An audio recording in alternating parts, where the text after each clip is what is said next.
안녕하세요. 반갑습니다. 방금 소개받은 사내 하도급과 불법 파견과 관련해서 오늘 세미나를 진행할 김용준 노무사입니다.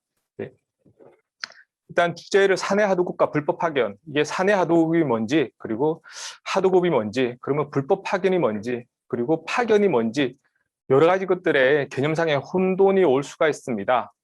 그 관련해서 먼저 그러면 과연 사내 하도급과 불법 파견 관련해 가지고 어떤 형태로 접근할 것인가에 대해서 한번 살펴보면, 먼저 우리 위장도급 또는 이제 불법 파견의 개요, 이게 뭔가, 그리고 이게 대한 개념이 무엇인가에 대해서 한번 살펴볼 거고요. 그리고 우리가 만약에 우리 사업장이 불법 파견을 하고 있다고 한다 그러면 과연 이제 근로감독관이 어떤 상태, 그러니까 어떤 상황에서 프로세스를 가지고 접근을 하고 이에 대해서 판례는 어떻게 바라보고 있는가에 대해서 한번 바라볼 거고요. 그리고 사업장별로 좀 빈번히 일어날 수 있는 위반 내지는 이제 위법 사례는 어떻게 돼 있는지, 그리고 마지막으로 여러분들이 이제 궁금해하시는 Q&A 순으로 진행을 하려고 합니다. 어떠한 이슈가 우리 사업장 내지는 다른 사업장에서 벌어져 있는가에 대해서 한번 보면 주로 이제 대기업 위주로 좀 많이 발생됩니다. 왜냐하면 아시겠지만 이제 파견 내지는 불법 파견, 직원들을 비정규직으로 사용하는 업체들은 정규직으로도 사용을 하지만 그 외 비정규직으로도 사용할 필요가 있는 사업장인 경우에 한해서 이런 이슈가 발생이 되는 겁니다. 그러니까 주로 기업 규모가 있는 사업장에서 이런 사례들이 많이 발생할 수밖에 없습니다.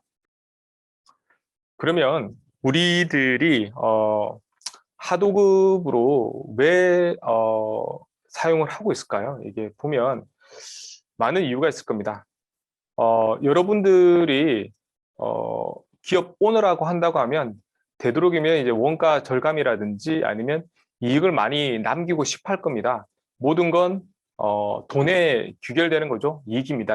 항상 기업은 이제 영리를 추구할 수밖에 없고, 이익을 남기지 못하면 도태될 수밖에 없잖아요. 그러니까 영리 추구적 관점에서 접근하시면 될 것 같고요. 그 관점에서 제조업체든 아니면 서비스 업체든 하도급을 사용을 하고 있습니다. 그러면 대표적인 게, 제조업체는 이제 조선이라든지 아니면 자동차 조립이라든지 이런 이제 부품 생산 쪽에 많이 하도급을 쓰고 있고요. 그리고 호텔이라든지 서비스업 같은 경우에서 호텔이라든지 아니면 철도 유통 등 이런 이제 업체에서 서비스 하도급을 많이 쓰고 있습니다.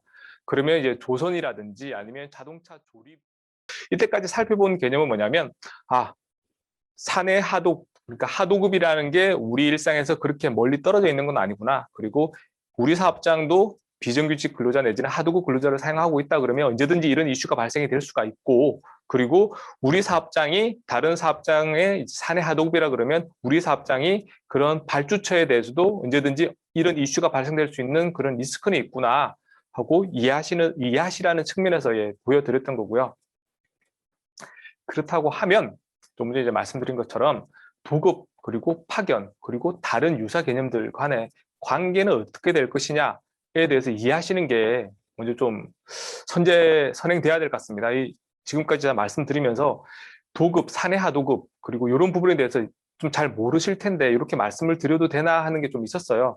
그렇지만 요런 이제 전반적인 개요에 대해서 좀 아셔야지, 이런 게 있고 그 다음에 이제 이런 식으로 접근을 하겠구나, 이런 식으로 이제 봐야 되겠구나 하는 그런 선제적인 개념으로 좀 약간 좀 모시고 이해 안 되신다 하더라도 가지고 온 게 좀 있습니다. 그러면 과연 우리가 조금 전에 말씀드렸지만 도급, 파견, 하도급, 사내 하도급 이런 용어들을 되게 많이 쓰는데, 그러면 이 개념이 어떻게 되느냐에 대해서 한번 살펴보도록 하겠습니다.